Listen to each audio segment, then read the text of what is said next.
Noite a todos. Boa tarde para quem não está na Holanda.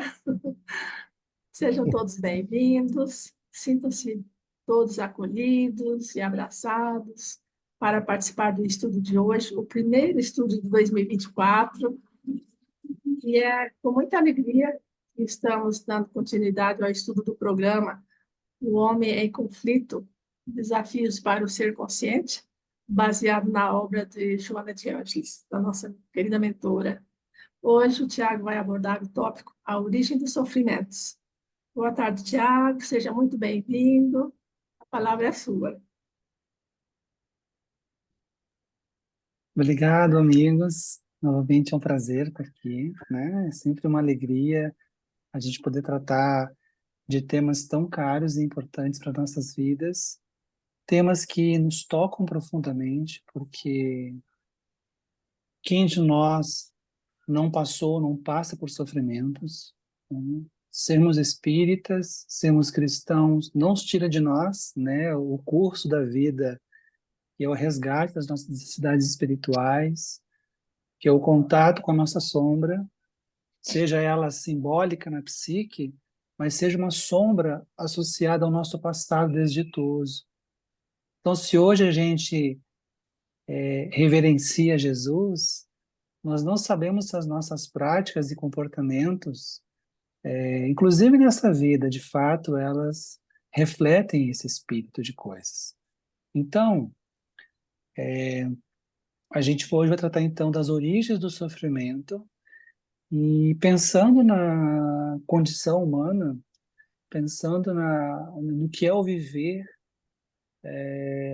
e observarmos hoje pelas janelas, né, da nossa casa, pelos nossos televisores, pelos nossos aparelhos, né, de smartphone, e quando vemos as notícias, não há como não enxergarmos o sofrimento que ainda graça com muita intensidade, né, na experiência humana. Antes de começar, uma pergunta. Eu tenho quanto tempo, só para me orientar aqui, hein? Uma hora. Tá ótimo. Mas aí é o seguinte, vamos fazer o seguinte acordo. Se vocês tiverem alguma dúvida, eu quero que vocês falem, tá bom? Ou levantem a mão, né? E aí a gente vai trocando para que vocês fiquem muito à vontade, porque aqui não vai ser uma palestra, nem apenas uma apresentação de reflexões. Eu queria que fosse algo intercambiável, que a gente trocasse, que a gente partilhasse, da maneira como vocês se sentirem à vontade. Então, vocês querendo falar alguma coisa, não tem problema nenhum, tá? Eu tenho meu roteirinho aqui que eu fiz, com as minhas anotações, mas ele é um guia e vocês são participantes importantes desse evento. Então, primeira coisa importante é a gente pensar a perspectiva espírita e nós não podemos perder esse foco. Como é que o sofrimento ele se origina nesse processo, né? Transexistencial, de múltiplas existências. O primeiro aspecto que nós precisamos entender é o que nós chamamos de sofrimento. Ele começa com um processo em que, ao regressarmos ao vaso físico, né, existe um conjunto de intercorrências associadas ao passado e ao presente que se mesclam e se expressam por meio daquilo que a gente chama de sofrimento. Mas se nós voltarmos no tempo originário do nascimento da humanidade, naquele momento que André Luiz, no livro Evolução em Dois Mundos, ele fala sobre o nascimento da palavra, o nascimento da consciência, surge uma figura, o primeiro humano, né, que os sociólogos culturalistas do século XIX chamavam de o homem, é mesmo? Um conceito muito caro. É essa idade que se perde na história e é esse homem originário que dá origem a esses processos. Então, para que a gente possa entender, já ali, fala André Luiz, esse homem se percebe conscientemente ainda muito, né, entrevado em um processo muito instintual, mas já consciente de que ele é um em relação ao outro E é muito poética a fala de André Luiz: o homem se vê sozinho no mundo.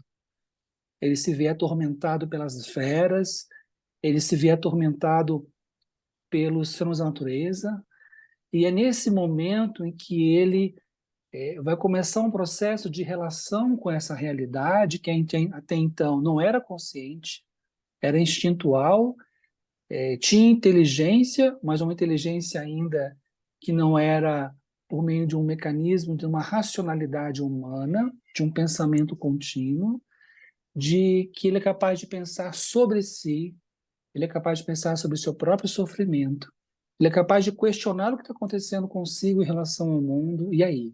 É nessa condição, é nesse momento que a gente compreende a singularidade da condição humana. E ele chora, ele sofre, ele se questiona, ele murmura, ele protege a prole, né? E ele se defende das intempéries, e é nesse processo de milhares, milhares, milhares, milhares, milhares de anos que nós chegamos onde nós estamos hoje. Então, o sofrimento, ele vai ser uma espécie de um locus de movimento que instiga o homem a pensar as possibilidades de como viver melhor a sua vida. E a Joana, quando ela, na nossa biografia, é muito interessante, porque quando ela traz esses elementos lá no Desperte, Seja Feliz, ela diz, o sofrimento, no caso a dor, ela tem uma função muito específica. Ela auxilia o progresso da criatura humana. A gente pode pensar, como é que a dor pode auxiliar no progresso da criatura humana? Como entender essa afirmativa? E é interessante, Jung dizia que existia algo que nos diferenciava dos animais, que era a capacidade de fazermos ética, de criarmos um ethos. Como assim um ethos? Né? No campo da cultura, no campo da ciência, no campo da filosofia, no campo da religião, que são grandes construtos do campo da construção do pensamento humano, na complexidade e na distância das possibilidades que alcança o pensamento humano e se concretiza por meio da realidade, né, propriamente dita, há sempre uma busca por mais conforto, por mais respostas. Então, quando nós pensamos nesse marco expressivo e singular da racionalidade e que vai experimentando a alma no campo da elaboração, existe o nascimento de um lugar também que não é apenas operativo e concreto material, algo que é mais simbólico, relacional, associado a como me relaciono com o outro. Então, a ética, de alguma forma, ela é um contraponto à violência. Porque enquanto a violência demarca um ato de reação mediado pela força, às vezes pela bestialidade, né, instigado por sentimentos e emoções como ódio, até mesmo crueldade, o lugar da ética é: eu preciso reconhecer o outro no seu lugar de existência. Eu preciso reconhecer que na minha comunidade existem outros que me enxergam também como outro. E é nesse lugar, desse movimento, em que dores individualizadas e dores coletivas se mesclam. E é nesse impulso por conforto e bem-estar que Joana diz: isso impulsiona a evolução da humanidade. E sempre foi assim. Se a gente pensar, amigos, que até o século XIX não existia anestésicos, propriamente dito, e a gente pensar nas vastas guerras e lutas que aconteceram no curso da história, quanto sofrimento não foi provocado por conta dessas guerras, seja ele físico, seja ele psíquico. Mas, de alguma maneira, o que a gente percebe é que a busca para minorar, reduzir o sofrimento e as dores do mundo faz com que os homens busquem soluções para essas questões. Então, o homem vai buscar, né, o ser humano vai buscar, por meio da ciência e da cultura, com o principal objetivo de diminuir a intensidade ou até mesmo suprimir essa dor que o alcança. Então, quando falamos em dores, em sofrimentos, eles nascem por meio da própria condição humana, das intempéries, dos problemas. E, por meio do uso da razão, ele vai se instrumentalizar, né? Como fala o Steven Mithen, que é um antropólogo inglês, na obra A Pré-História da Mente, que ele fala sobre o nascimento, né, da cultura, da religião, das artes, nesse homem ainda muito primitivo, usando esse conceito, né, primitivo. Então, ali já existe o quê? Uma elaboração da psique em relação ao mundo de fora, de como buscar uma governança diferenciada com a realidade. Então, quando a gente agora retoma, né, algo mais presente no campo da filosofia espírita, de buscarmos sobre as origens do sofrimento, a Joana, ela é muito direta em relação a isso. Nós não podemos perder de foco isso, porque ela está conversando comigo, com você, com você. Ela está dizendo assim: nós somos a síntese, hoje, das nossas próprias experiências, né? O nosso destino ele vai se elaborando a partir daquilo que a gente constrói hoje, construiu ontem. Então, o passado ontem, ele se concretiza e se materializa no presente. E o presente hoje elabora um futuro. E ela mescla duas dimensões. Uma dimensão de possibilidades deterministas, questões determinísticas, e a dimensão do nosso livre-arbítrio. São dois eixos que se entrelaçam. E eles são centrais para a gente compreender os nossos sofrimentos. Existe um determinismo, amigos, que é inevitável, né? Três questões são centrais e das quais nós não podemos fugir. Não tem como fugir. Nascer, morrer e reencarnar. Está lá na lápide do Kardec, né? Me parece. A gente precisa nascer, a gente morre, a gente renasce, num círculo, num ciclo virtuoso que conduz o espírito de encarnação em encarnação a uma destinação última que é a perfeição relativa. Não há como fugir desses processos. A gente pode querer atrasar esses processos, a gente pode não aceitar esses processos, mas são leis que governam a vida. Então, a justeza e a amorosidade da lei divina com L maiúsculo e D maiúsculo, por meio dela, os fatores, né, que organizam a nossa programação reencarnatória vão ser sempre a conjunção e resultado desses elementos anteriores. Então, recentemente, uma colega de trabalho, uma assistente social aqui em Brasília, uma mulher muito brilhante, assim, mas não é espiritualista. Ela, ela não me recordo agora qual foi a. Ela relatou um episódio recente que aconteceu, se não me engano, aqui no Brasil, de uma tragédia, e ela não conseguia entender, sabe? Como é que pessoas assim são colhidas por um sofrimento deste, né? E aí, para não machucá-la, né, a gente tem sempre muito cuidado, né, quando a gente é chamado a falar sobre isso. Eu disse assim: para mim, às vezes é difícil entender também, mas eu, como espírita, e você me pergunta isso, eu compreendo que existe uma governança e existe um sentido que nós não compreendemos em profundidade. Mas a articulação, como fala o Espírito Aragô, lá no capítulo, né, O Fim dos Tempos, né, o capítulo 18, se não me engano, da Gênese, ele fala, né, na mensagem Aragô que se nós pudéssemos ver os fios invisíveis que conectam as pessoas e os eventos e circunstâncias, tudo faria mais sentido para nós no campo daquilo que acontece conosco, nas nossas comunidades, na nossa sociedade, nas nossas nações. Então, esse resultado, ele é sempre um movimento que nos convoca a uma reflexão antes de reencarnarmos sobre, olha para trás, olha o que aconteceu, preste atenção, quais são as possibilidades vindouras? Tem esses fatores dispostos, tem essas pessoas envolvidas, tem esses problemas agregados, mas também há essas possibilidades ajuntadas a esse processo.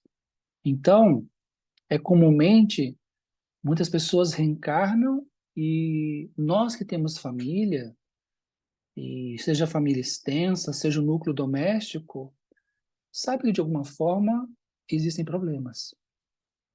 Em alguns lares, esses problemas são mais graves, né? Em algumas condições de existência, os problemas são muito mais sérios. O que que é isso? Que governança é essa? O que que determina a aglutinação de um conjunto de almas para no ninho doméstico, seja por meio da parentalidade, filhos e filhas, seja até mesmo na conjunção conjugal, que inicia bem, depois tem problemas, né? Então, essa reorganização doméstica, ela também reúne, sabe quem, amigos? Os antigos adversários, até mesmo inimigos, né? Desembarcam no mesmo ninho doméstico e vão ter que desenvolver habilidades novas relacionais por meio dos laços familiares. Aqui a gente entende as animosidades, as paixões. Uma vez, eu tive a oportunidade de acompanhar por um tempo um pastor evangélico aqui em Brasília. E ele narrava o drama dele, que ele não conseguia entender, mas ele tinha um movimento de apaixonamento pela filha. E aí vem a trama do processo. A filha também tinha um movimento de apaixonamento por ele. Sem a chave reencarnatória, nós não sabíamos o que fazer. É claro que eu não podia usar isso na clínica, mas olhando uma perspectiva transexistencial, eu sabia o que estava acontecendo ali. Possivelmente antigos amores de uma outra vida. E que é tão forte esse laço que mesmo o esquecimento temporário do passado não apagava as imagens e representações associadas a essa afetividade, que agora tinha que ser ajustada a uma condição pai e filha. E aí estava o sofrimento dele, porque ele não sabia o que fazer.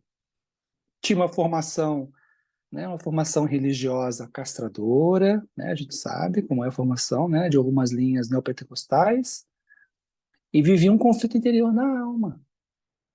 Mas então, o ninho doméstico ele é uma representação muito interessante, como muitas vezes um conjunto de sofrimentos, eles vão ter que encontrar elementos para serem reorganizarem no ninho doméstico. E Joana de Ângeles, ela diz que a nossa encarnação, por excelência, ela é um caminho para os nossos compromissos de amor. Aí a pessoa pode pensar, pô, mas eu estou em casa com um filho adolescente problema, né? Eu estou passando uma situação complicada com meu parceiro. Como é que eu posso pensar em compromissos de amor? É porque diluir essa sombra, diluir os processos dolorosos e penosos e provacionais dessas questões, envolve uma cota inicial que não é uma amorosidade que está ali, transubstanciada e refletida uma harmonia do lar. Mas em algum momento, né, os conflitos degenerados, que muitas vezes começaram em outra vida, eles precisam começar, né, eles precisam começar a ser cuidados e não há lugar melhor do que no ninho doméstico. É fácil? Não, não é fácil. É muito difícil. Quem tem familiar difícil sabe como é. Eu tenho os meus, né? Não sei vocês, né? Então, aqui a gente entende uma perspectiva da ciência espírita de como que a reencarnação ela vai estar aglutinando, então, personagens de uma jornada espiritual que às vezes tem desacertos, desajustes, e é necessário encontrar possibilidades novas. E é nesse sentido que a gente entende a linguagem metafórica de Jesus no campo da alma, quando ele fala que antes de ir ao altar e louvar a Deus, que a gente busque o nosso adversário. Lembra dessa passagem? Busca lá o teu adversário. Antes de vir aqui fazer a sua oferta, vai lá buscar o seu adversário. Reencontre o teu inimigo. Porque, de alguma forma, diz assim, não adianta você querer vir louvar o divino se existem questões interiores na sua alma conflitivas e que vão dificultar muito o seu desenvolvimento espiritual. É uma linguagem psicológica, uma interpretação psicológica dessa passagem que ele está dizendo. Tem que ter uma consonância, tem que ter um movimento genuíno. Não adianta você detestar para fora e querer amar a Deus. Não há sentido nesse processo. Então, a Joana, ela vai trazer dois eixos importantes para que a gente possa entender numa linguagem psicológica como que se dão os processos dos sofrimentos de uma vida. Ela fala que, primeiro, isso é uma linguagem, para quem conhece a doutrina, sabe que isso já é algo já conhecido, mas é importante a gente trazer essas questões, que existem aspectos provacionais, existem aspectos expiatórios. Mas os objetivos dessas duas possibilidades da reencarnação, por meio da qual se apresenta o sofrimento, são sempre objetivos para nos educar, para nos reeducar quando a gente teima, né? Nos possibilitando que a alma em algum momento se dê conta e pense: eu preciso transitar por águas novas. Estou cansado deste caminho. Eu preciso encontrar águas novas para que eu possa encontrar outros sentidos, porque o cansaço, o sofrimento estão me cansando. Repete-se, repete-se, repete-se encarnações, sem que se dê conta de que é necessário mudar. Quer ver uma imagem representativa disso? Numa linguagem cinematográfica? Quem assistiu o filme Forrest Gump, né? Tudo esse filme, né? Tem uma passagem, depois que o Forrest Gump larga o exército, ele é dispensado, ele conheceu o Tenente Dan, lembra o Tenente Dan? O tenente dele perdeu as pernas numa explosão na Guerra do Vietnã, e aí esses personagens vão se reencontrar depois, já nos Estados Unidos, e quem lembra como tá o Tenente Dan? Virou uma pessoa amargurada, que perdeu o sentido existencial, revoltado com o mundo, porque ele perdeu o quê? Ele perdeu, possivelmente, o filme não mostra isso, mas a impressão que passa é que ele não perdeu apenas as pernas. A impressão que passa é que a virilidade dele como homem também foi constrangida pela bomba que atingiu ele. E você vê um homem em conflito, né? Num contexto provacional muito difícil. E ele só vai numa linguagem poética, na narrativa do próprio Forrest, é que no momento em que eles, né, não sei se você lembra dessa passagem, é muito interessante, é muito simbólico isso. É um homem que está lutando e batendo no mundo, agredindo o mundo, e quando numa tempestade eles se veem, numa tempestade dentro de um pequeno barquinho, né? Vocês lembram? Tem um barquinho, e aí você vê o Tenente Dan, ele se amarra no mastro porque ele quer morrer, quer que o barco vire, e ele confronta Deus, né? Cadê a sua força? Vamos lá, sopre mais. E numa luta, como se tentasse suplantar essa força da natureza na qual ele via a própria representação divina. E quando o barco deles é o único barco que sobrevive na região, lembra disso? Aí por isso que eles ficam muito ricos depois. O Forrest narra, e a cena é muito bonita, que mostra o tenente se lançando nas águas, já num dia mais calmo, e ele fala: ele havia encontrado a paz com Deus. Algo aconteceu nesse processo, entende? Esse tenente, depois de bater, lutar contra o mundo, que na verdade é uma luta contra o próprio conflito dele projetado no mundo, ele vê que a única forma dele conseguir resolver isso foi passar por um testemunho que ele fala: me mate. Só que o que morre não é o corpo dele. O que morre é essa imagem interior de um homem que estava amargurado com a vida. Então, os aspectos provacionais, testemunhais, expiatórios da vida, eles são elementos centrais e chaves para a gente compreender as condições que a gente hoje está reencarnado. Porque, amigos, se daqui uma encarnação a gente se reencontrar, a gente não vai saber disso, entende? Né? O corpo que hoje a gente tem, as condições socioeconômicas, a cultura que vai estar nos acolhendo, a nação que vai estar nos recebendo, isso tudo é transitório. Então, como amealharmos, como reunirmos os elementos da vida que a gente tem para que a gente possa, de fato, aglutinar, interiorizar os elementos chaves do que é uma experiência difícil, às vezes dolorosa, né? Por exemplo, quem já viveu luto, né? A Joana fala, é um determinismo. Em algum momento nós vamos morrer. E tem uma canção que diz, eu sei que eu nasci, eu sei que eu vou morrer, mas o entre isso, o que existe entre essas duas coisas pertence a mim, pertence a nós. E como é que nós vamos viver isso? Voltamos ao ethos, a ideia de uma ética.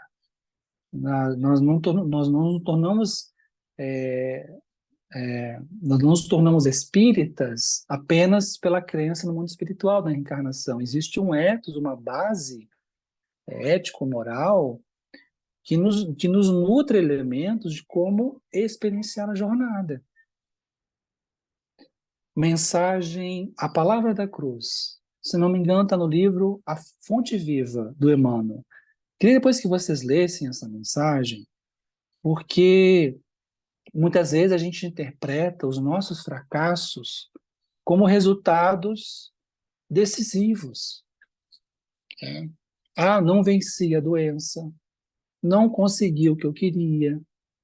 E recentemente, aqui no Brasil, alguém que está em destaque, né, infelizmente, apesar do trabalho valiosíssimo feito com a população de rua, vale algo que o padre Júlio Lancelotti disse recentemente, que tem a ver com essa mensagem do Emmanuel. Ele fala assim, eu não estou vivendo porque sei que vou ser vitorioso. Eu sei que eu vou fracassar. Porque as forças que governam contra os interesses, que ele fala, o interesse do Cristo, elas são muito fortes ainda. Então, eu vivo, me dedico, me sacrifico, não é para que eu possa ganhar alguma coisa. Eu não luto pela vitória. Eu já entendo que eu tenho um fracasso. Eu achei muito forte isso. Porque eu, às vezes, me vejo, né, egoicamente pensando, não, eu tenho que ter certeza, eu tenho que saber que eu vou ser vitorioso. Ele fala, não, o nosso lugar, e aí é o martirológio de Jesus preso até ser crucificado, as cenas que podem ser arquetípicas nesse processo, elas enunciam os processos nos quais o ego vai ser macerado pelas condições da vida, né? De que vale ter dinheiro e ser uma pessoa solitária? De que vale ter dinheiro no mundo, né? Que Joana fala sobre isso daqui a pouquinho, de que adianta as pessoas reunirem tantos recursos materiais e serem doentes. Então, sermos fiéis na jornada tem a ver com o lugar em que o Jung dizia sobre suportar o que está se passando. O suportar, sustentar a condição, ainda que ela seja uma condição muito difícil, é parte do processo. Né? Então, a Joana, ao trazer esses elementos, sejam eles provacionais ou expiatórios, e lembrando, provação, amigos, é quando a gente está desencarnado e alguém diz assim, nosso mentor fala assim, como um familiar mais lúcido, ele fala assim, vou pegar aqui um exemplo, tá? Ele fala assim, Mônica, tu precisa voltar. Maria, os familiares que você, os espíritos com os quais você precisa reencarnar estão prontos para voltar, só que você vai ser a matriarca, tu precisa voltar de novo. Aí ele abre um planejamento e fala assim, o que você gostaria? Dependendo do grau de lucidez do espírito, fala assim, olha, eu aceito voltar com essa pessoa, como parceiro dessa pessoa, ou parceira dessa pessoa. Aí eu acolho, sim, eu acolho, eu reconheço que o fulano foi uma pessoa, eu fiz muito mal a ele no passado, entendo os sofrimentos que ele passou depois, eu aceito acolher ele como filho. Só que às vezes nem sempre o espírito tem essa condição. Então um guia vem, um mentor diz, olha, nós avaliamos essa história, a gente avalia ser melhor essas condições aqui. E o espírito, nossa, mas vai ser muito difícil. Vai ser muito difícil. Mas são as necessidades que vocês têm mais emergentes. A lei divina, amigos, ela não é só justiça. Quando a gente pensa num planejamento reencarnatório, não é só um corte frio de justiça para que a gente se responsabilize, para que a gente resgate. Existe algo que aquece esse processo. A gente nunca pode perder isso de vista, que é uma dimensão da amorosidade. não estaremos sozinhos, terão pessoas presentes, né? Sejam elas visíveis ou não. Então, as provações, elas são, por excelência, escolhas que nós fizemos. Ou que nós consentimos com a escolha de alguém que fez por nós. A gente acha que isso também pode ser importante para você. E aí a gente percebe que você tem condições, forças para isso. Os sofrimentos que você vai passar, eles vão ser, se bem vividos e se bem acolhidos, e esse ponto é importante. Se nós, de que adianta, não basta apenas, amigos, vivermos, sentir o sofrimento. Se a alma não processa esses elementos psicologicamente que agregam valor e as façam amadurecer, de que valeu a experiência, né? Então, não basta apenas dizer assim, né? Suporta essa pessoa e não vai suportando detestando ela. Detesto, mas suporto, mas detesto e logo vou me livrar dela. Não entendeu ainda. Não entendeu o processo ainda. Então, as provações são essas possibilidades em que nós ou alguém escolhe para nós e nós consentimos. Mas existem condições mais difíceis que o texto traz da querida Joana, que é o lugar das expiações. Nós, e eu falo humanidade, podemos cometer crimes, erros tão graves, que essas marcas se inscrevem no tecido sensível do perispírito. Tá? Essas imagens do que foi feito, né, provocam um efeito deletério, perturbador na. E às vezes a perturbação energética é tamanha que no processo reencarnatório não há como não se já se anteceber, né, a inscrição por meio do processo reencarnatório dessa conjunção deletéria energética. Então, do perispírito se plasma no corpo problemas muito graves. Aí Joana fala que se encontram as questões congênitas graves, as condições de cegueira e surdez congênitas, certos quadros muito difíceis, né? Mas que fazem parte do processo de reencarnação. Os quadros psicopatológicos mais graves, né? Ou como fala uma linguagem de um professor da Universidade de Brasília, os quadros de sofrimento psíquico grave, eles são por excelência e fazem consonância com aquilo que o espírito Manuel Filomeno de Miranda diz, são pessoas que erraram gravemente perante a consciência divina e cósmica. E a gente pensa, nossa, então estão resgatando por meio de uma justiça, certo? E vem em condições muito difíceis. E onde é que está o braço do amor aí? O braço do amor, amigos, tem a ver com o início do nosso encontro de hoje. Quando um homem estabelece a cultura por meio da ciência, por meio da filosofia, por meio da arte, ele vai buscar elementos para suavizar o sofrimento humano. Então, hoje, as amplas políticas de assistência em saúde mental, elas são sem que se pense sobre isso, tá? Quem legislou sobre isso? A materialização de uma amorosidade de que o outro tem direito à saúde, o outro tem direito a viver, o outro tem direito a se alimentar, o outro tem direito a ser cuidado em suas questões psíquicas. Vejam, então, que o próprio ser humano vai descobrindo formas de que, mesmo não consciente das condições espirituais em que alguém reencarna sob essas condições, vai ao encontro desse outro para nutri-lo, para abrigá-lo, para protegê-lo. Então, se a gente for pensar filosoficamente, de maneira muito aberta aqui, todas as grandes legislações de proteção que as sociedades estabelecem para as suas comunidades e sociedades, elas de alguma forma são inspiradas no amor, na governança do amor. Então, perceba, a lei divina não é só justiça, ela também é amor por excelência. Então, a Joana traz uma questão que é muito interessante quando ela diz assim, ela afirma dessa maneira, cada ser vive com a consciência que estrutura. Então, cada um de nós, quando reencarna, a gente vai estar estruturando, subjetivando um novo eu, um eu transitório. A partir de quais condições? As condições pregressas, que a gente traz do passado espiritual, das novas disposições socioeconômicas, étnicas, raciais, culturais. Todos esses elementos, eles se entrelaçam e eles dão uma amálgama que refletem na unicidade e na singularidade do que nós seremos como seres subjetivos. E quando ela diz isso, cada ser se estrutura uma consciência muito particular, está dizendo o seguinte, em outra linguagem: nós vamos viver as nossas vidas e temos vivido as nossas vidas com a amplitude de consciência de que nós possuímos.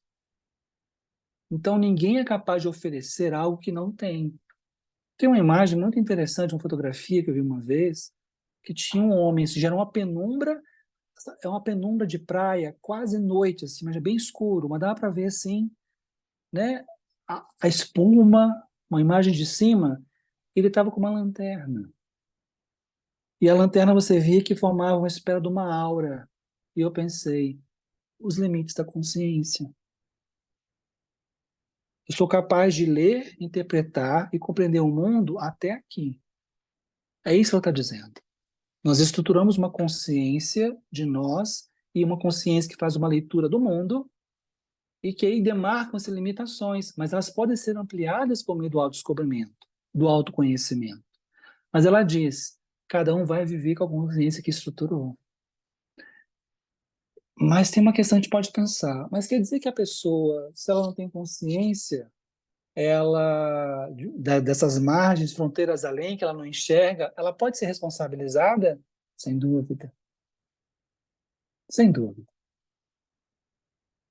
Então, amigos, tem uma informação que é muito interessante, né? Eu vejo muitos espíritas que falam assim: ah, mas o que que eu fiz para estar passando por isso, né? O que aconteceu comigo no passado para estar passando por essa situação? E sempre joga para o passado anterior, tá? Uma outra vida. E o doutor Bezerra de Menezes, eu vi essa história, foi até com o Alexandre, nosso querido Alexandre Fontoura, que ele afirma que nós estamos sofrendo hoje muito mais pelas decisões erradas que tomamos nessa vida, nessa encarnação, do que em junção do passado. Então percebam que a nossa inconsciência, a nossa irresponsabilidade, é ela que estrutura os problemas do agora. São problemas criados no agora, né? Então a gente precisa avançar para aquilo que Joana diz. Nós ainda somos muito egoístas.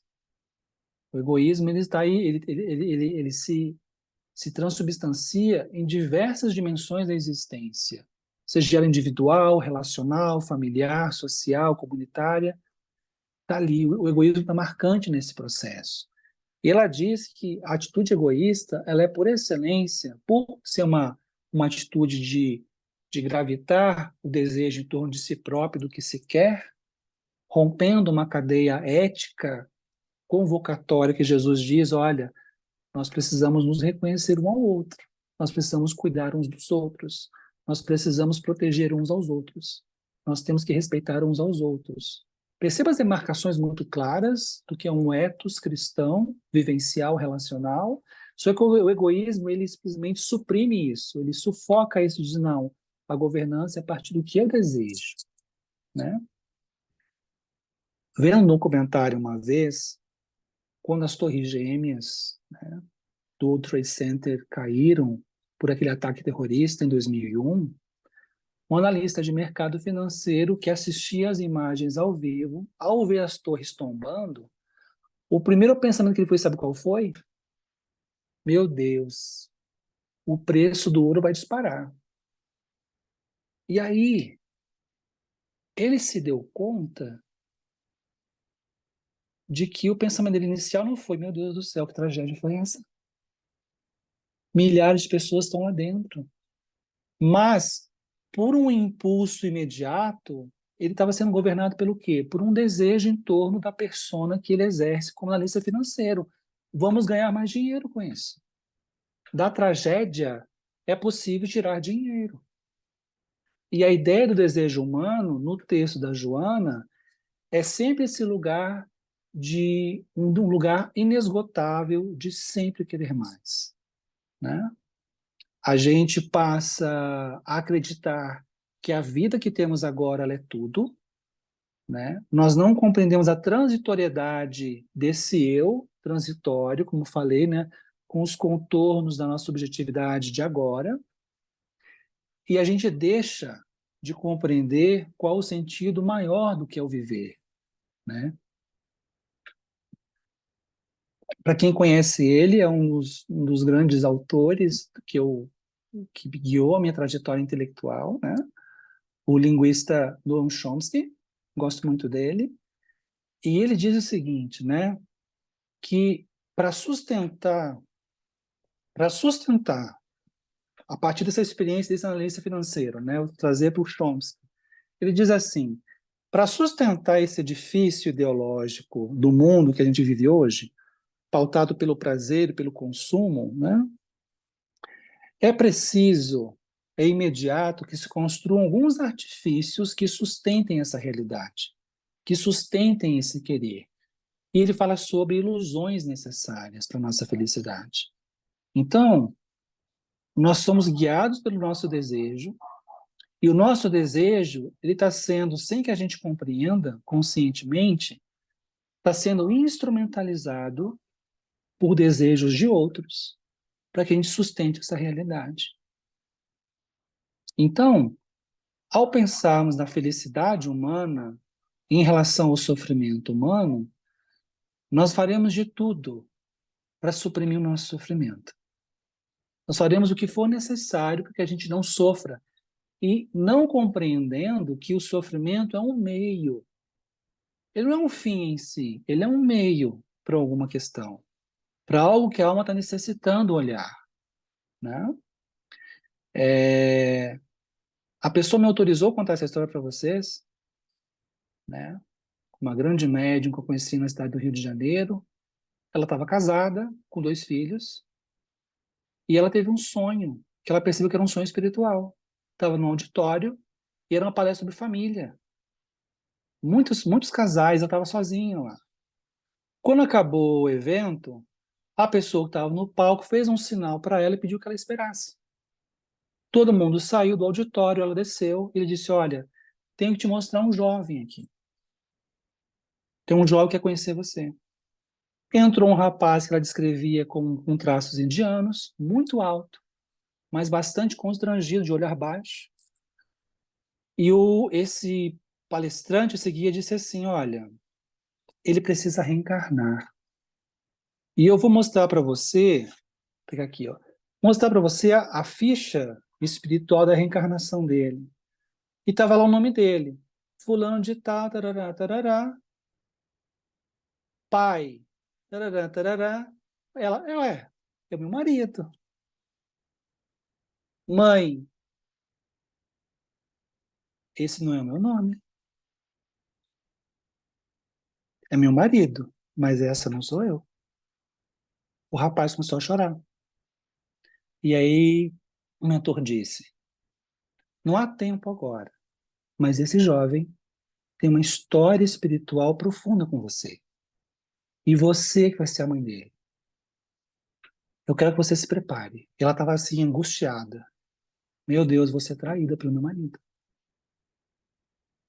E aí, olha, você precisa entender, ele não vai ter mãe biológica, mas precisar de uma mãe, e essa mãe vai ser você.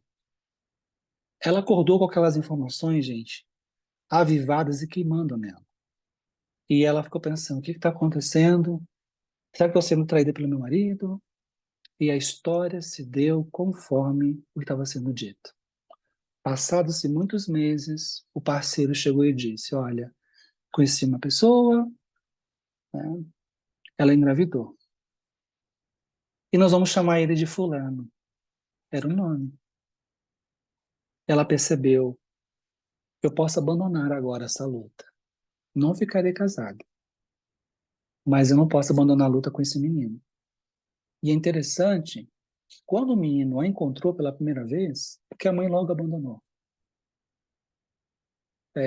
Uma questão muito particular, né, da forma como essa relação se estabeleceu, e aí, na hora que se reencontram, gente, parece que os inconscientes se comunicam. O compromisso está ali firmado. Ela podia ter recuado? Podia. Por quê? Porque ela diz assim, eu sofri muito nesse processo. Eu fui abandonada. Quando eu me separo, eu sou abandonada financeiramente. Mas eu sustentei. E aí o menino, a seu tempo, ia morar com ela. Então eram 3 filhos, sendo que um não era um filho biológico. Aí você pensa, era uma aprovação? Sem dúvida. Mas qual a necessidade maior nesse processo? Ela entendeu qual a necessidade maior desse processo. Sustentar a luta, compreender a complexidade do que é a vida, mas que por meio do amor é possível encontrar um caminho. Hoje o filho mais velho tem esclerose múltipla, está no quadro terminal, e quem é que cuida da família? Ele, Felipe. Essa história, amigos, ela traz contornos da dramaticidade do que é viver na Terra ainda. As coisas acontecem a partir do que está posto. As coisas não acontecem apenas no plano do ideal, do que a gente deseja. A espiritualidade, ela lida com aquilo que está posto. Então, assim, é muito difícil, às vezes, a gente conseguir acolher como que a vida nos alcança, como que a dor e o sofrimento nos captura, nos atinge, porque o outro é um outro e que pode vir nos machucar. Nós somos alguém que pode cometer erros e machucar os outros. Então, perceba, é em torno dessas questões em que se implicam almas e que se manifestam os sofrimentos. Mas o nosso destino é encontrar caminhos para que a gente não precisa viver com tantos sofrimentos. Então, nós precisamos buscar formas de desarticular os caminhos que comumente escolhemos viver. Porque as nossas tendências, quando elas são muito fortes, quando a gente tem uma ou mais encarnações e a gente vai impregnando, né, um conjunto de experiências que são muito vivas e muito fortes, é difícil a gente conseguir desanuviar disso de forma muito rápida. É necessário muitas encarnações. Então, as nossas tendências, elas falam muito sobre a nossa historicidade espiritual. Sem que a gente precise recuperar nada. Né? Depois que as propostas psicanalíticas nos mostraram a vivacidade do que é o inconsciente, está ali, está posto. E a gente ampliando isso na perspectiva transexistencial, de múltiplas existências, olha a coletividade de existências, a multiplicidade de questões que já vivemos, que se implicam e elas se manifestam por meio do que a gente é hoje, de quem somos hoje. Então, a Joana fala sobre a necessidade de recuperarmos o amor como um remédio sacrossanto, como um antídoto, né, para o sofrimento. Então, quando eu penso nessa amiga com seus filhos, ela escolheu o amor, amigos. Porque ela poderia ter simplesmente dito assim, olha, não aceitarei isso. Mas será que ela foi avisada por acaso? Será que o quadro foi explicitado para ela? Ó, presta atenção. Você vai ter um filho, mas que não vai ser seu filho biológico. E ele vai ser filho biológico do teu marido com outra pessoa. Quem sustenta uma luta dessa, gente? Não é qualquer um que sustenta isso. Todos nós aqui temos nossas histórias afetivas. Já tivemos ou temos nossas histórias afetivas. Talvez isso seja o campo mais delicado da experiência humana. Porque nós não sabemos ainda como lidar com saúde e responsabilidade com as nossas emoções. Olha a experiência masculina que tem dificuldade imensa de andar em contato com os próprios sentimentos. Por que será que o masculino é tão violento? Não é porque diz porque o homem tem que ser bruto. Isso é um construto da cultura, mas são almas que não conseguem expressar, representar, simbolizar uma agressividade, as emoções associadas a uma agressividade não seja pela força. Então, vejam, o eixo que eu percebo, um dos eixos, na verdade, do porquê Joana escreveu as obras é: é possível viver melhor, é possível conhecer-se mais, é possível desencarnar e chegar um espírito assim: ah, você é aquela pessoa que machucou tal pessoa, abandonou tua família, e não ser surpreendido com isso porque nunca quis se preocupar com essas questões. Viveu e esqueceu, não se responsabilizou. Como André Luiz. Desencarnar e não ter conseguido resolver certas questões não é um problema em si. Agora, estar consciente disso e não fazer nada é um problema. Agora, desencarnar, não. Eu sei disso. Eu falhei. Não adianta você não precisa me acusar, não vai me fragilizar me acusar. Eu sei dos meus erros, eu sei dos meus problemas. Percebe a diferença entre uma vida mais inconsciente, consagrada a viver pelo viver, e quando desencarna é sobressaltada com acusações e que coloca um ego, o nosso ego, em contato com o inconsciente, com imagens com as quais nós não queremos entrar em contato, ou que com uma onda gigantesca vem e nos abate. Essa é uma imagem psicológica, amigos, do início da obra do André Luiz Nosso Lar.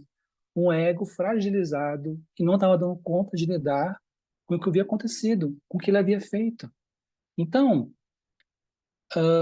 agora aqui, eu estou aqui na minha sala, né? Então, olhar para trás e entender o que aconteceu. Peraí, eu vou olhar para trás.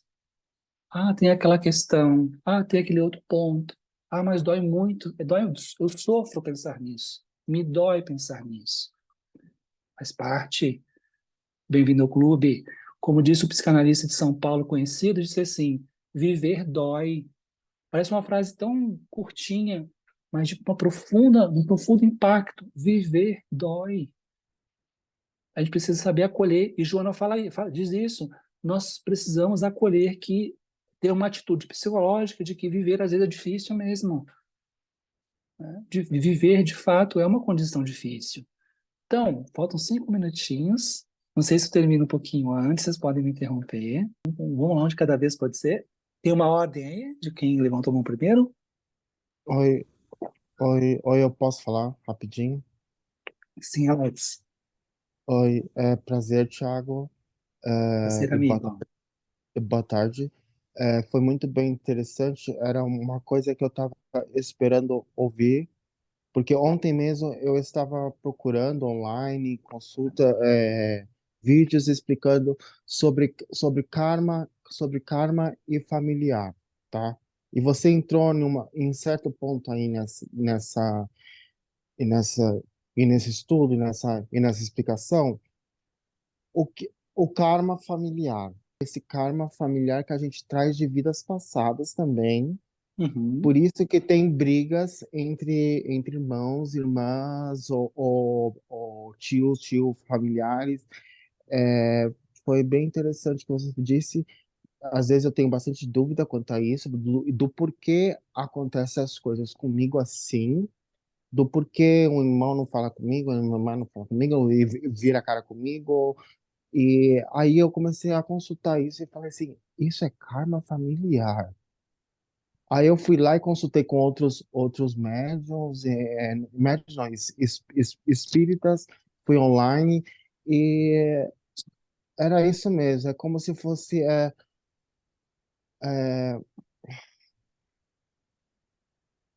é, de vidas passadas, tá?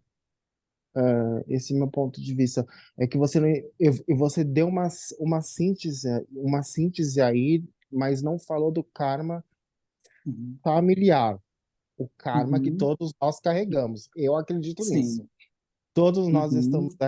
aqui para para evoluirmos espiritualmente, débito e crédito. E é isso Muito que eu bem. sinto na minha vida. Uhum. Tá? Obrigado, Thiago. Vou fazer um comentário sobre isso, tá? A palavra karma, ela aparece num dos textos de Joana. Mas vamos só fazer uma pequena adaptação do conceito. O conceito é oriental, tá? E ele traz uma dimensão meio determinista em relação a a ideia de que se preciso passar por aquilo, tenho que passar por aquilo de qualquer forma. Não necessariamente. Vamos trazer o conceito de karma para a perspectiva espírita como um karma dinâmico. Por quê? Porque às vezes nós citamos os fatores provacionais que a gente escolhe, ou alguém escolhe para a gente consente, ou os expiatórios, que não tem como fugir. Então, mesmo nas condições provacionais, sabe, Alex? Família, relacionamentos, existe algo que é como que a gente fazendo bem, ou tentando, por exemplo, você fala uma questão, um familiar age assim comigo, se você age por amor, se você faz um movimento de bondade, se faz um caminho de diálogo, de coragem, de contato e ver, você está tornando algo assim que vem no nascedouro anterior com problemas e tenta encontrar um caminho resolutivo, entende? Torna-se dinâmico porque o amor ele transforma as possibilidades. Então, você vai nascer com tu vai ser filho de uma pessoa assim, ela vai te machucar. Não, não, não, não, não, a gente não pode pensar dessa maneira. Ou de que as coisas são consolidadas de um jeito e elas são imutáveis. Às vezes, é necessário muitas vidas. Olha, isso é importante, porque quem tem os cravos na família sabe como é, né? Ele pode ser a gente o cravo, ele pode ser a gente o cravo, né? Às vezes, muitas vezes são necessárias para que um inimigo ferrenho, se torne um adversário. E mais algumas vezes, para esse adversário se tornar um amigo. E mais algumas vezes, para que esse amigo se torne um amor. É. Entende? Mas Então, isso, desse, tudo dentro do que você explicou agora, tem também a lei de se perdoar.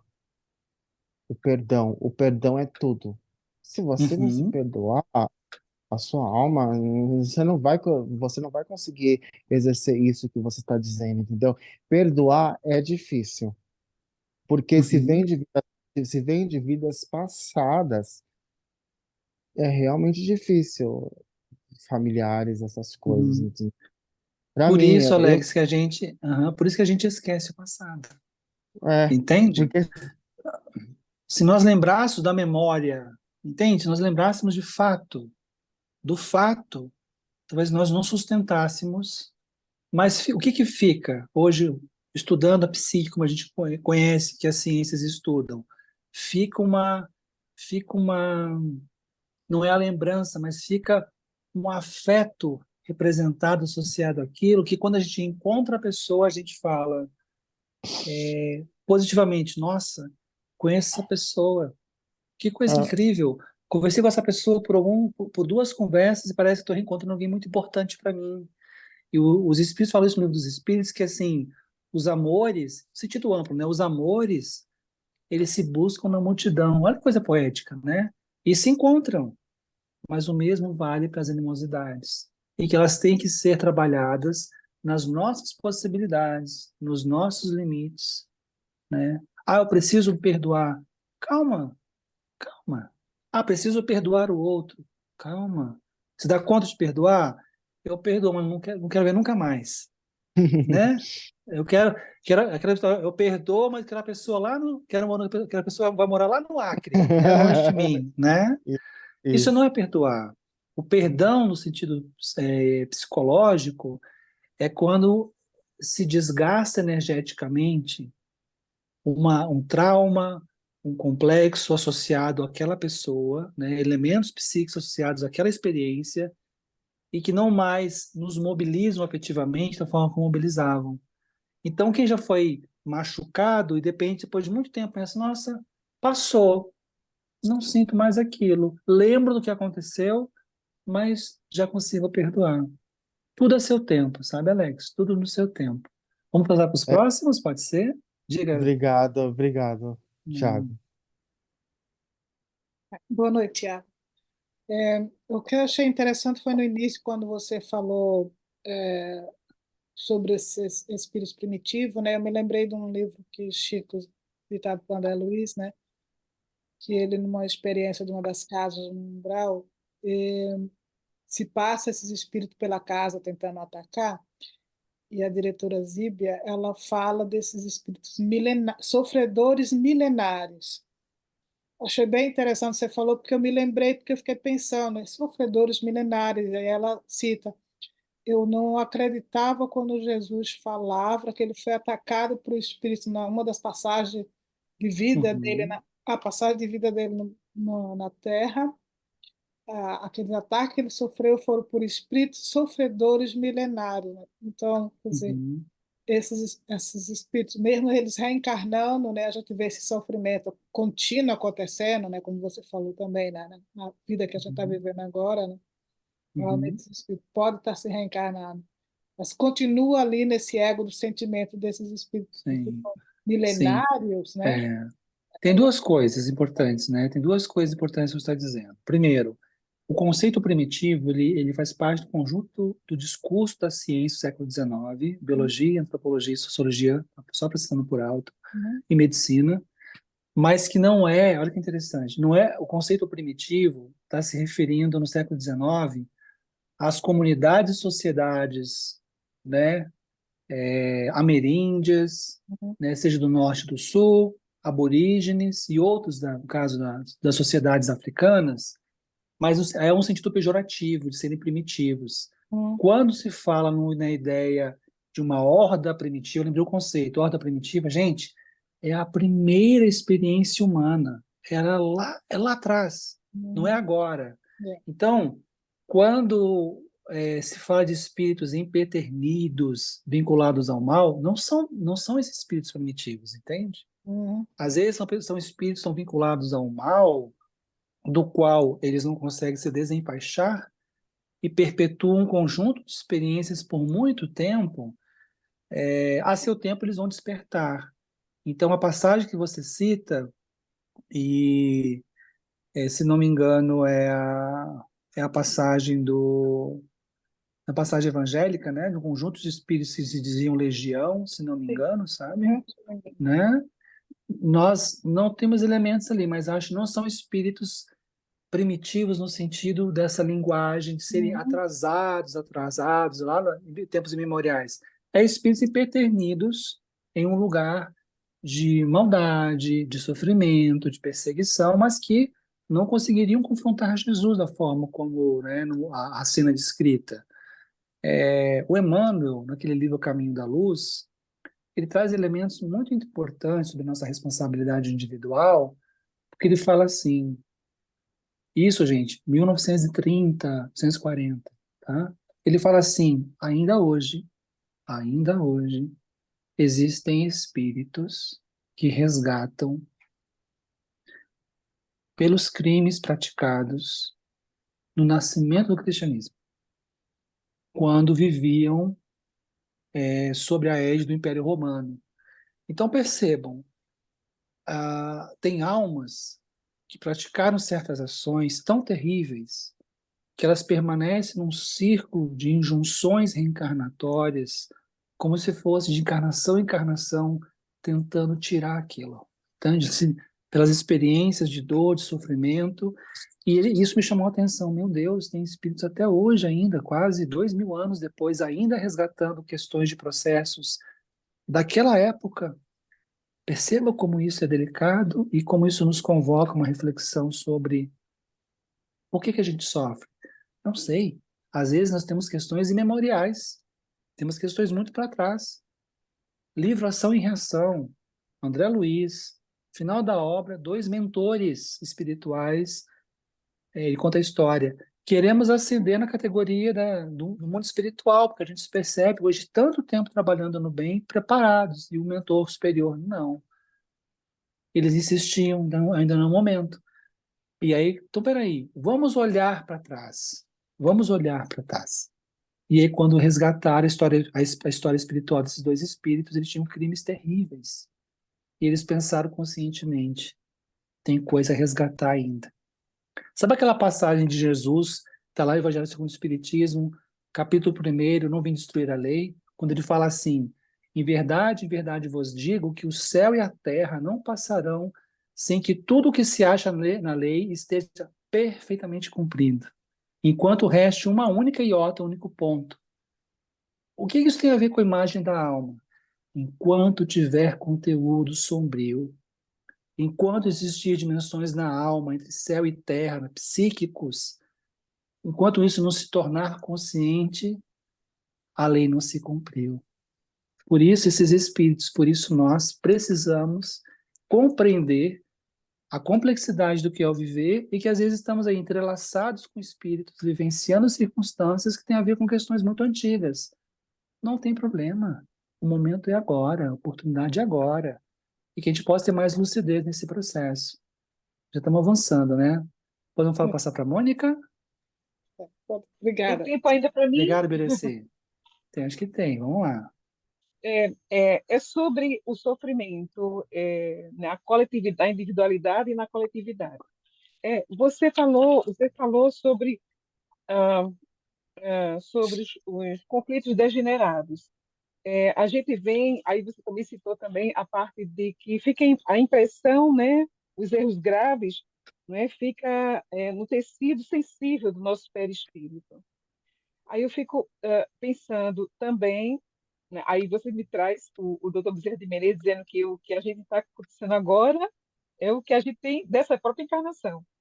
Mas aí voltando lá para trás, né? Então os conflitos, né, que a gente vem vivendo, o planejamento que a gente faz para reencarnar, a gente traz toda essa, né, sabendo que o sofrimento, não sei se eu estou dizendo certo, que é o coautor do nosso progresso, não é? Então, ele não é o nosso inimigo, ele é o coautor do nosso progresso.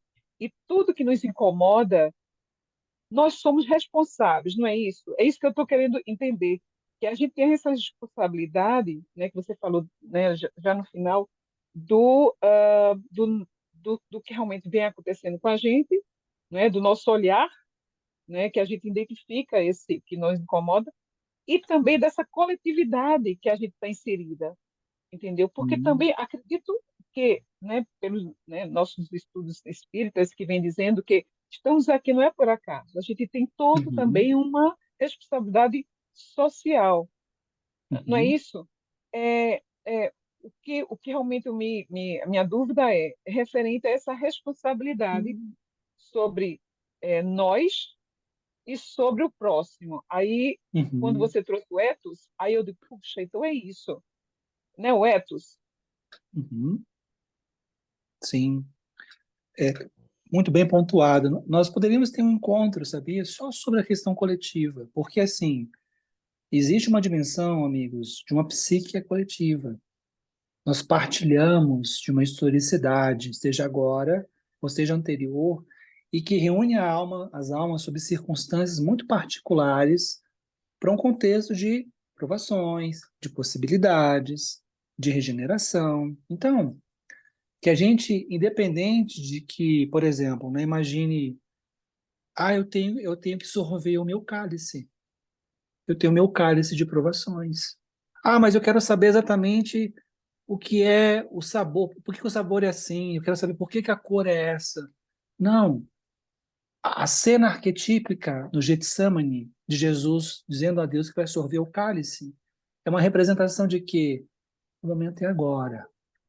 Nós não teremos como resgatar elementos que justifiquem ou expliquem, porque nós não temos acesso a essas informações. Agora, se nós aceitamos a lei divina como justa, soberana e amorosa, é porque a circunstância em que estamos são as melhores condições, por mais dramáticas que possam parecer, amigos.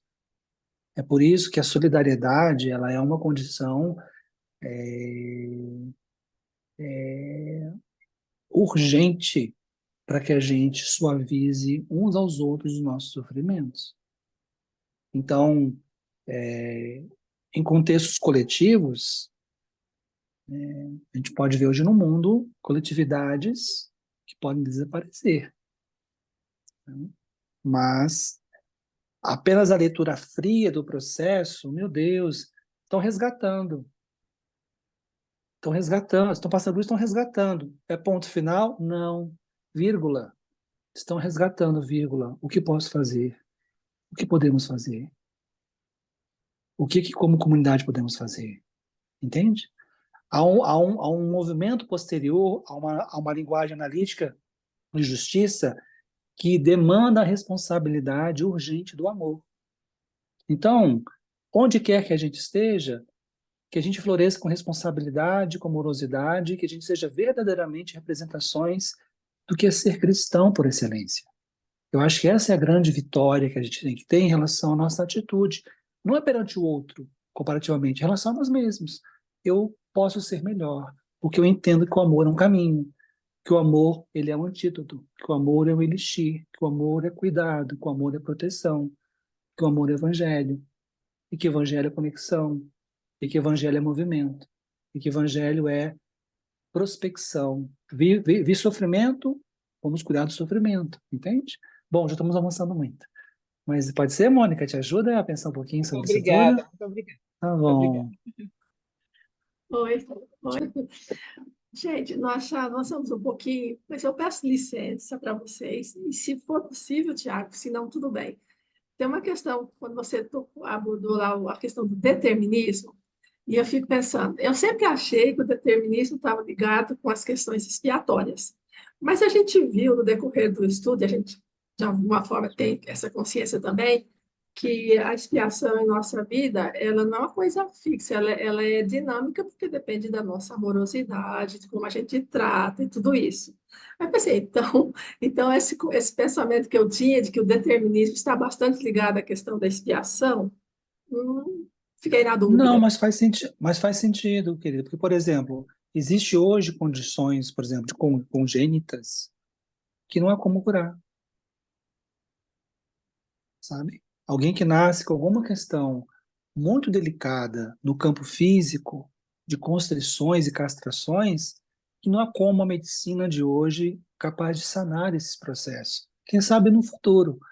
Então, aquilo que é mais concreto, que é irremediável, entende? E que pode receber todo tipo de concurso de amparo, de proteção, de amorosidade. Quantos casos a gente percebe de famílias que, mesmo com filhos muito sofridos, esse amigo dessa família está há 20 anos numa cama, 20 anos numa cama, com esclerose múltipla. O prognóstico dele era 5, está há 20, entende? Ah, então estou estendendo o sofrimento dele. Não, a família cuida tão bem dele, ele está estável, mas é um quadro degenerativo. E é uma doença que não tem cura. Então, processos expiatórios têm a ver com questões assim, que são impostas ao espírito, entende? Da qual ele não tem como ele fugir. Agora, quando ele escolhe a prova dele, quando ele escolhe, ele planeja por si, eu aceito, ok, vai ser assim. Alguém me diz, olha, o que você acha também dessa questão? Eu acho ótimo. Há um consentimento. Então, quando há o consentimento, é um processo de provação. Aqui é uma questão apenas conceitual, mas a expiação, ela vem muito quando o espírito cometeu alguma coisa muito grave, e que vai repercutir na recomposição física dele, ou nas condições mentais dele, né? Não estamos falando, gente, de quadros clínicos não tão graves. Eu falo de quadros muito graves, como esquizofrenia, entende? Outros quadros clínicos é que, assim, tem acompanhamento terapêutico, tem cuidado, mas o indivíduo parece enjaulado num processo que às vezes é necessário mais de uma vida para que ele recomponha uma saúde, um equilíbrio, entende? Então, quando a gente fala em determinismo, não é tanto o que vem de fora e é imposto a nós. É muito aquilo que a alma fez para si própria, porque a lei divina está dentro também de nós, e ao corromper esses processos, ela precisa resgatar. Te ajuda a pensar, ajuda talvez a pensar um pouco nesse sentido? Sim, sim, ficou bem mais, está bem mais claro para mim agora. Uhum. Obrigado a Nossa, você. muitíssimo obrigada por hoje. Vamos nos encontrar no Adorei. decorrer deste ano. E agora tem um último pedido. Você podia encerrar para a gente com uma prece? Claro.